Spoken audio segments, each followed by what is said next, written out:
একজন আলেমকে নিয়ে সোশ্যাল মিডিয়ায় আলোচনা হচ্ছে, তিনি স্ত্রীকে মারধর করেন, অনেকগুলো বিয়ে করেছেন, বিয়ে করেন আর তালাক দেন। এই অভিযোগ তার বিরুদ্ধে। বিয়ে আর তালাকের বিধানে বিয়ে আর তালাকের বিধানের এরূপ যথেচ্ছা ব্যবহার জায়েজ কিনা?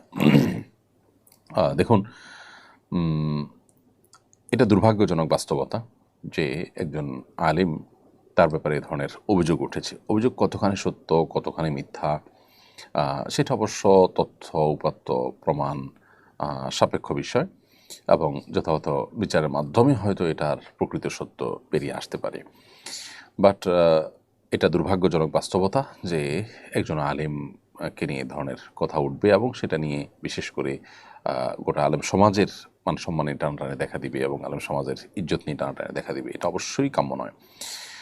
এক্ষেত্রে আমি ব্যক্তিগতভাবে মনে করি যে তাদের উভয়ের, অর্থাৎ স্বামী স্ত্রী, তারা উভয়ে এটাকে ঘরোয়াভাবে এবং আলেম ওলামাদের উদ্যোগে মিটমাট করার চেষ্টা করা দরকার। সোশ্যাল মিডিয়া, সেখান থেকে মূল মিডিয়া এবং সেখান থেকে আদালত ইত্যাদিতে গড়াতে জিনিসটিকে দেওয়া উচিত নয়। এটা উভয়ের কর্তব্য।